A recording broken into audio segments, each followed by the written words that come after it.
नमस्कार, स्वागत है आपका न्यूज टाइम्स की इस बुलेटिन में। मैं हूं हिमलता और आइए सबसे पहले नजर डालते हैं आज के मुख्य समाचारों पर।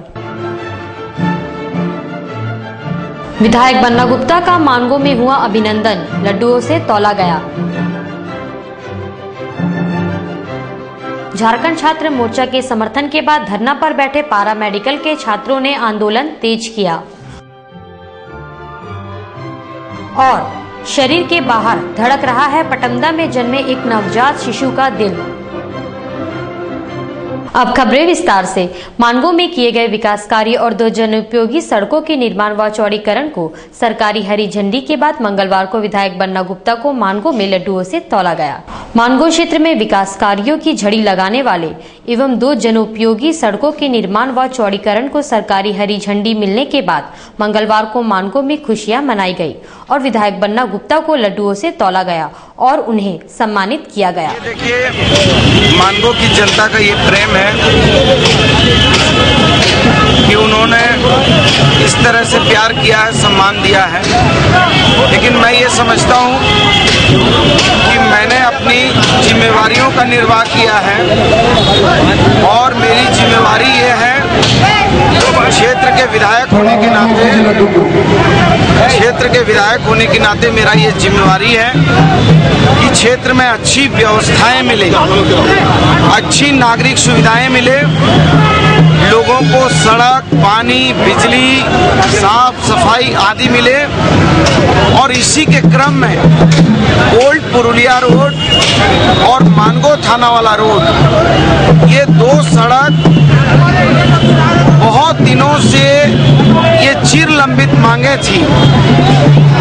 ओल्ड पुरुलिया रोड 10 फीट चौड़ा था, जिसको पूर्व में हमने 16 फीट करवाया और अब वो 40 फीट चौड़ा होगा, जिसकी लागत 10 करोड़ 9 लाख के करीब है। और मानगो थाना रोड जो 21 फीट चौड़ा था, वो अब करीबन 52-53 फीट चौड़ा होगा, जिसकी लागत 15 करोड़ 86 लाख रुपया के आसपास है। तो मैं ये समझता हूँ कि ये जनता की जीत है और ये 2 सड़क बन जाने से मानगो की ये लाइफलाइन है, मानगो की पूरी व्यवस्थाएं सुंदर हो जाएंगी। इसलिए मैं यहाँ की जनता को भी कोटि-कोटि धन्यवाद देता हूँ। जो एक सरकारी प्रावधान है, मुझे लगता है कि 1 सप्ताह में इसका टेंडर वगैरह के लिए नोटिस होगा और 21 दिन का समय सीमा तय होता है। वो प्रक्रियाएं करते करते मुझे लगता है कि 1.5 से 2 महीना के बीच में मैं उम्मीद करता हूं कि काम जो है धरातल पर दिखने लगेगा। लेकिन एक भी दुकान, एक भी मकान इसके जद में नहीं है, एक भी मकान नहीं तोड़ा जाएगा, क्योंकि कुछ हमारे विरोधी इस तरह का कुप्रचार कर रहे हैं। मैं आपको कहना चाहता हूं कि एक भी मकान नहीं तोड़ा जाएगा और एक भी गरीब दुकानदार को परेशान नहीं किया जाएगा। जो दुकानदार गरीब हैं उनको शिफ्ट यदि करने की जरूरत पड़ी तो शिफ्ट जरूर करेंगे। हम 21वीं सदी में जीना चाहते हैं, उन्नति समृद्धि में जीना चाहते हैं, लेकिन गरीबों को बलिदान करके जीना नहीं चाहते हैं।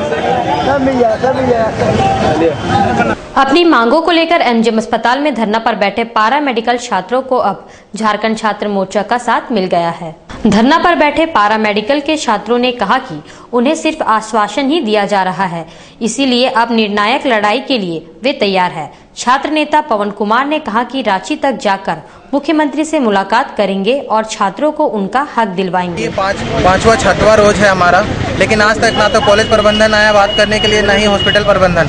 तो इसका मतलब हम लोग कहाँ हैं ये आज हम लोग को पता चल रहा है। हम लोग अंधेरे में थे, हम लोग को हवा में लटका दिया गया है। ना तो कॉलेज प्रबंधन अपनाता है, ना ही हॉस्पिटल प्रबंधन। तो हम लोग स्वास्थ्य मंत्री जी से जब मिले थे और स्वास्थ्य मंत्री जी बोले कि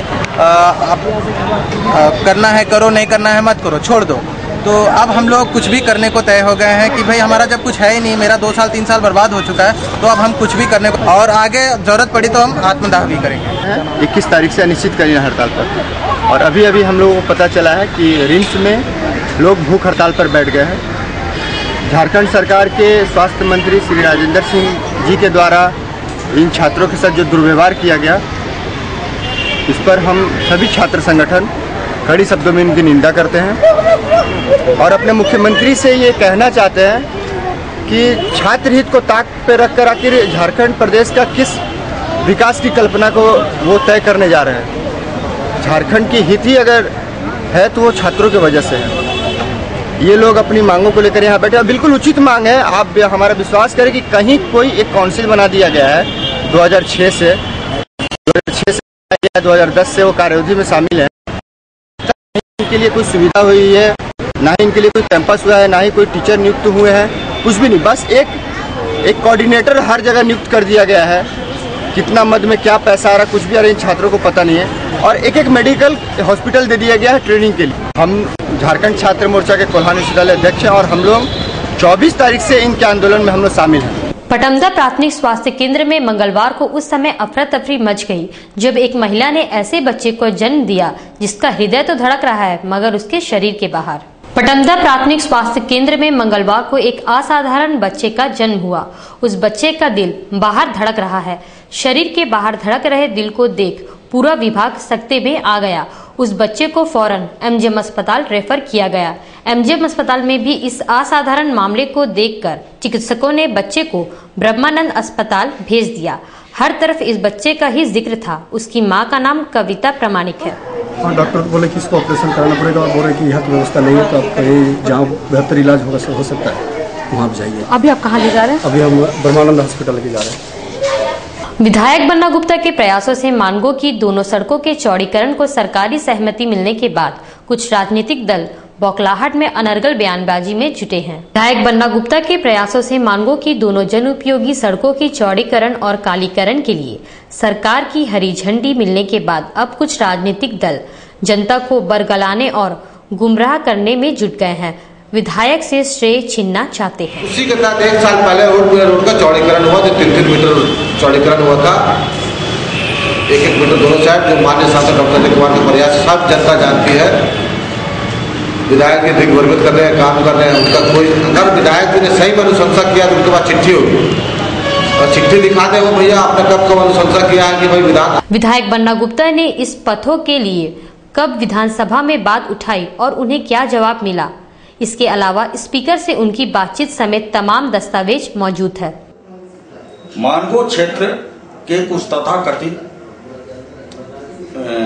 जो नेतागण हैं जो राजनीतिक दुकान चलाते आए हैं अब तक, उनकी दिक्कतदारी बन्ना गुप्ता के विकास कार्यों से, जमशेदपुर पश्चिम विधायक माननीय बन्ना जी के विकास कार्यों से बंद होने जा रही है। वो बौखलाहट में विरोध प्रकट कर रहे हैं ताकि वो हीरो बने और जनता का शोषण दोहन में लगे रहे। बन्ना गुप्ता का ये प्रयास नहीं है, ये दावा कर रहे हैं। उन्हें प्रमाण देना चाहिए। हमारे पास तो स्पष्ट प्रमाण है कि विधानसभा के पटल पर उक्त दोनों रोडों को बनाने हेतु जो संघर्ष किया और माननीय मंत्री का बयान आया, माननीय मुख्यमंत्री के द्वारा पत्राचार और पीडब्ल्यूडी सचिव श्रीमती राजबाला शर्मा से हुई पत्राचार की ये कॉपी है, आप देख सकते हैं। जल्द हमारे पास है और अगर उनको ऐसा लगता है कि ये सांसद या अन्य किसी की देन है तो वे प्रमाण प्रस्तुत करें। मैं तो प्रमाण के साथ अपना बयान दे रहा हूँ। विधायक बन्ना गुप्ता के अथक प्रयासों से मानगो की दोनों सड़कों की चौड़ीकरण और निर्माण को सरकार की हरी झंडी मिली है। विधायक बन्ना गुप्ता 2011 से सड़क निर्माण के लिए प्रयासरत थे। हालांकि विधायक की इस उपलब्धि पर कई राजनीतिक दल बौखला गई है। चूंकि चुनाव भी सामने है, इसलिए विधायक की इस उपलब्धि पर कई बयान ऐसे आ रहे हैं जो दिग्भ्रमित करने वाले हैं। गुमराह किया जा रहा है, भ्रम डाला जा रहा है कि इसमें कोई दुकान या घर टूटेगा।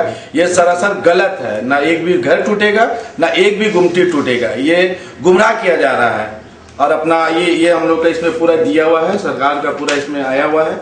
एक भी दुकान नहीं टूटेगा, ना ही घर टूटेगा। ये गुमराह किया जा रहा है और अपना नाम अपने आप को हीरो बनाने के लिए ये जो दल जो उठा रहा आवाज, ये गलत है और विधायक जी का नाम लेके बार बार विधायक बन्ना गुप्ता का नाम ले लेके लोग हीरो बनने का और राजनीति अपना दुकान चलाने के लिए लोग बार बार प्रयास कर रहा। पर जनता जाग चुकी है, जनता आंख खोल चुकी है और जनता अच्छी तरह से जानती है कि विधायक बन्ना गुप्ता ने आज तक क्या क्या काम किया जो आज तक कोई विधायक नहीं किया। इतना बड़ा प्रोजेक्ट जो पास करवाए हैं ये विधायक बन्ना गुप्ता का जी तोड़ प्रयास से हुआ है, नहीं तो आज तक वो रोड वैसे ही रह जाता। और आए दिन जाम परेशानी, बच्चा एक्सीडेंट, बच्चा लोग के स्कूल जाने का लेट होती है, ये बहुत बड़ा रीजन था जिसने विधायक बन्ना गुप्ता जी का इतना बड़ा प्रयास से ये काम को सरकार ने हरी झंडी दिखा दी है। हम लोग के पास सारा पेपर है। विधायक बन्ना गुप्ता ने 2 पथों के लिए मुख्यमंत्री हेमंत सोरेन को पत्र लिखा था।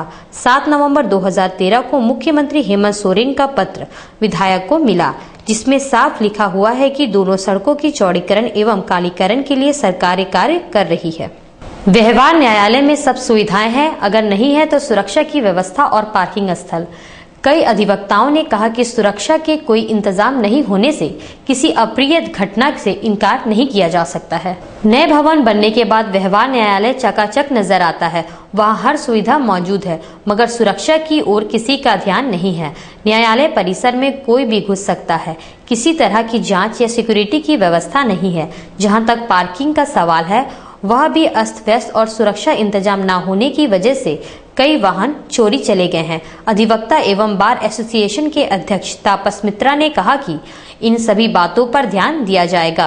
का एक 2 व्हीलर पार्किंग का है, लेकिन number of lawyers plus clients भी जो आते हैं उस पर जो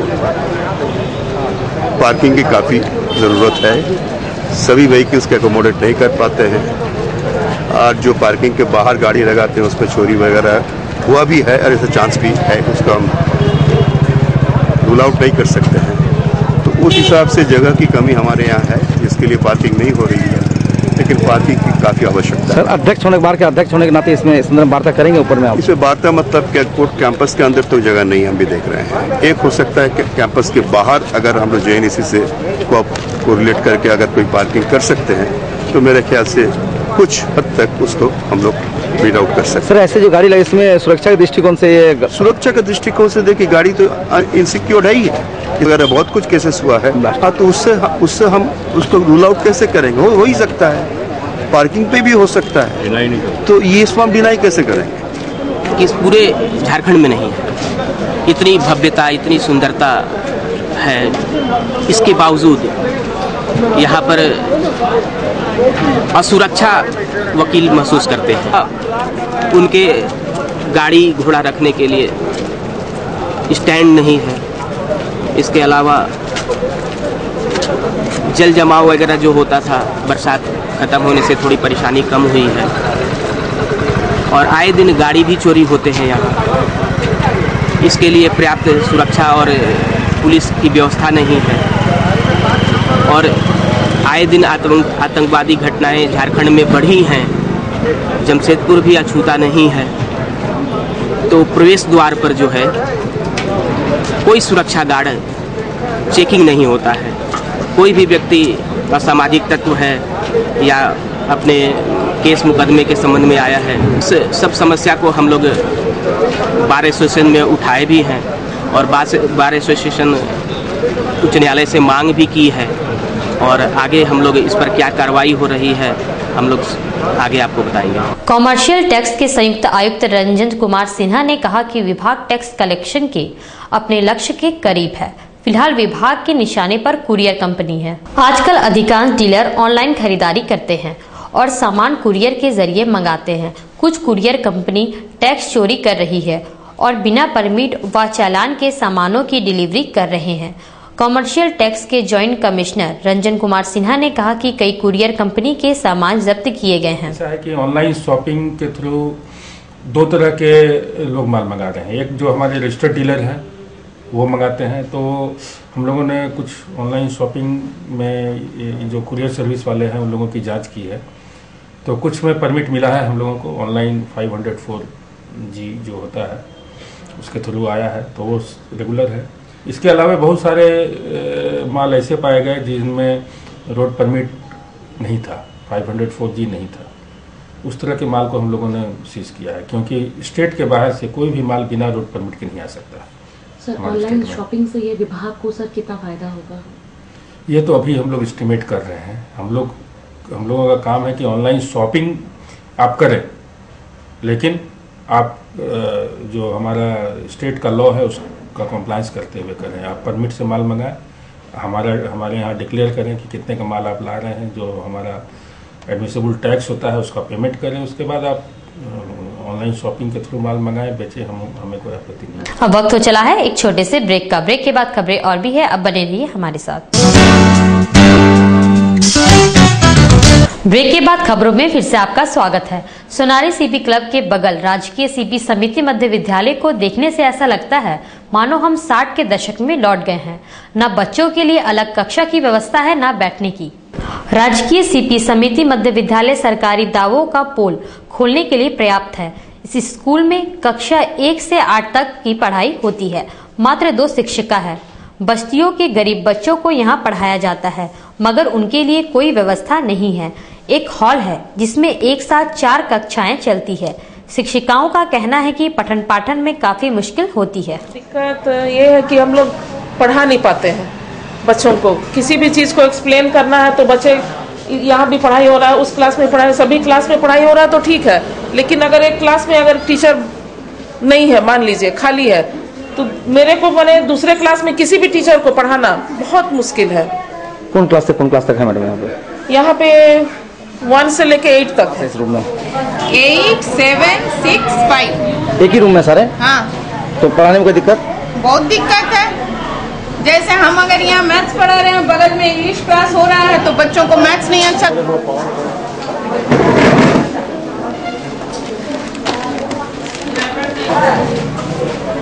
मुझे पढ़ने का बहुत शौक है, बट मैं पढ़ नहीं पाती हूँ। किस लिए? क्योंकि यहाँ पे एक हॉल, रूम के नाम पे यहाँ पे हॉल है, और हॉल में पढ़ने में बहुत दिक्कत होता है। 4 क्लास एक साथ चलने के वजह से इधर मैथ होता है तो इधर इंग्लिश, इस वजह से हम लोग को बहुत दिक्कत होता है। हम गरीब घर के हैं, हमको कुछ बनना है, बट हम यहाँ पे नहीं बन पाएंगे इस टाइम। अगर यहाँ क्लास चलेगा तो हम नहीं बन पाएंगे, और हम कुछ बड़े होकर कुछ बन के दिखाना चाहते हैं। धतकेडी कम्युनिटी सेंटर में स्वर्गीय राजीव गांधी यासीन उस्ताद फुटबॉल टूर्नामेंट का उद्घाटन विधायक बन्ना गुप्ता और मधु कोड़ा ने किया। उद्घाटन में संगीत प्रतियोगिता के अलावा शानदार आतिशबाजी भी की गई। उद्घाटन में पूर्व मुख्यमंत्री मधु कोड़ा, उनकी धर्मपत्नी गीता कोड़ा, विधायक बन्ना गुप्ता, सुधीर महतो आदि मौजूद थे। टूर्नामेंट का समापन 2 दिसंबर को होगा।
डॉक्टर इंद्रजीत गोराई अपने नर्सिंग होम में वैसे मरीजों का इलाज करते हैं जो दूर दराज गाँव में रहते हैं, जो आर्थिक रूप से कमजोर है और चिकित्सा का भारी भरकम खर्च वहन नहीं कर सकते। डॉक्टर इंद्रजीत गोराई जैसे बहुत कम चिकित्सक है जो सिर्फ पैसा बनाना ही लक्ष्य नहीं रखते। वे विशुद्ध रूप से समाज सेवा में जुटे हैं। उनके कदमा स्थित क्लिनिक में दूर दराज गाँव एवं रिमोट क्षेत्रों से लोग इलाज कराने आते हैं। आर्थिक रूप से कमजोर लोगों का डॉक्टर गोराई बहुत कम पैसों में इलाज करते हैं और कभी कभी मुफ्त में भी इलाज करते हैं। उनके नर्सिंग होम में एक महिला मरीज ऐसी है जिसे एपिसियोटमी नामक रोग हो गया है। उनके जननांग में इन्फेक्शन के कारण कीड़े पड़ गए हैं, जिसे मेगोट कहा जाता है। ईचागढ़ प्रखंड की रहने वाली इस महिला के पास उतने पैसे भी नहीं हैं, मगर डॉक्टर गोराई उसकी परवाह किए बिना उसके इलाज में जुटे हैं। वहाँ एपिसियोटमी बोलते हैं हम लोग, तो अपने से काटने, लेकिन फट गया, उसको रिपेयर किया। रिपेयर करने की जगह में कीड़ा, मतलब मैगोट बोलते हैं हम लोग, मैगोट उसका तैयार हो गया। तो यहाँ मैगोट हुआ तो लोकल डॉक्टर के पास गया, लोकल डॉक्टर उनको TMH भेजा, TMH नहीं जाके वो इधर आया पैसा के अभाव में, और इधर आने के बाद उनका जो ट्रीटमेंट शुरू हुआ, यहाँ कम से कम नहीं भी हुआ तो कम से कम कितना बोले, गिनती तो नहीं किया जा सकता है, लेकिन अंदाजा 200-300 कीड़ा निकला। उसका बाद एक बार में, फिर 2 बार में कुछ निकला, 3 बार में निकला। ये चीज ही ऐसा है कि तुरंत साफ करने नहीं होता है, अंदर घुसा, उसका 4-5 मुंह हो गया है, वेजाइना के तरफ से होते हुए, फिर उधर पेशाब का रास्ते से होते हुए, पीछे भी पैखाना के रास्ते में भी निकल रहा था। तो ये सब एक बार में, अभी जो स्थिति है, आज करीब 7-8 दिन हुआ, अभी जो स्थिति है वो अभी प्रत्येक ड्रेसिंग में 5-10 करके निकल ही रहा है। ऐसा नहीं कि हम लोग एक बार दवाई दे दें तुरंत निकल जाए, ऐसा कोई मेडिसिन है नहीं, क्योंकि अंदर में जा नहीं सकते हैं। उसका है एक दवाई जो होता है, वहाँ हम जो अपने भी बता रही है कि पहले से हम ठीक ठाक, बच्चे माँ दोनों सही है, बच्चे माँ दोनों ठीक है, लेकिन घाव अभी समझिए सड़ा हुआ जगह में ही कीड़ा होता है, तो उसका तो अंदाजा नहीं लगा सकता, लेकिन ये रेयर मिलता है। साफ सुथरा नहीं रहने के कारण ही ये होता है। सोनारी ओल्ड सीबी क्लब में मंगलवार को एक बैठक हुई, जिसमें सरकार से भूमि की मांग करने पर सहमति बनी। मीटिंग में यही फैसला लिया गया कि समाज के कार्यों के लिए उन्हें भूमि की जरूरत है, मगर उनकी भूमि पर सरकार स्कूल चला रही है। ओल्ड सीबी क्लब के अध्यक्ष पुरेंद्र सिंह ने कहा कि उनकी जमीन पर सरकार ने कब्जा कर लिया है और अभी उन्हें जमीन की जरूरत है। सीपी समिति जो स्कूल चल रही है, ये अभी सरकारीकरण हो गया है, और सरकारीकरण होके करीब 25-30 साल हो गया है, लेकिन हमने सरकार से ही मांग की है कि हमारा भवन मुक्त कर दे। और जमीन किसका था ये? जमीन ये सीपी समिति हम लोग का CPN क्लब का है, और ये हमने स्कूल चलाने के लिए दिए थे, और स्कूल चलाने के क्रम में ही सरकारीकरण हो गया है। हम सरकार से मांग करते हैं कि ये जल्द से जल्द इसको मुक्त करे, स्थानांतरित दूसरे स्थान पे स्थानांतरित करे, और शिक्षा का यहाँ प्रसार हो। हम भी समाज भी चाहते हैं, हमारा समाज भी चाहते हैं कि यहाँ शिक्षा का प्रसार हो, उसमें हम भी योगदान देंगे। हमने बार सरकार से आगाह की है कि ये दूसरे स्थान पर स्थानांतरित कर दे। जमीन आप लोग का है? हाँ, जमीन हमारा है। तो क्या पूरे सांस्कृतिक कार्यक्रम में हमने अपने समाज के उत्थान के लिए काम करने में बहुत बाधा आ रही है हमें, इसलिए हमें अभी जमीन की सख्त आवश्यकता है। हम इसके उदारीकरण के लिए हम लोग, मतलब जो भी डेवलपमेंट के लिए हम लोग बहुत सारे कार्यक्रम करने वाले हैं, और हमें बहुत बाधा आ रही है इससे। कार्मेल इंटर कॉलेज द्वारा आयोजित अंतर स्कूल फुटबॉल प्रतियोगिता में शहर की 8 स्कूलों की टीमें भाग ले रही है। कार्मेल द्वारा आयोजित अंतर स्कूल फुटबॉल प्रतियोगिता में शहर के चुनिंदा स्कूलों की 8 टीमें भाग ले रही है। मंगलवार को पटेल नगर व बेल्डी चर्च स्कूल के बीच मैच 3-3 पर बराबरी पर रहा।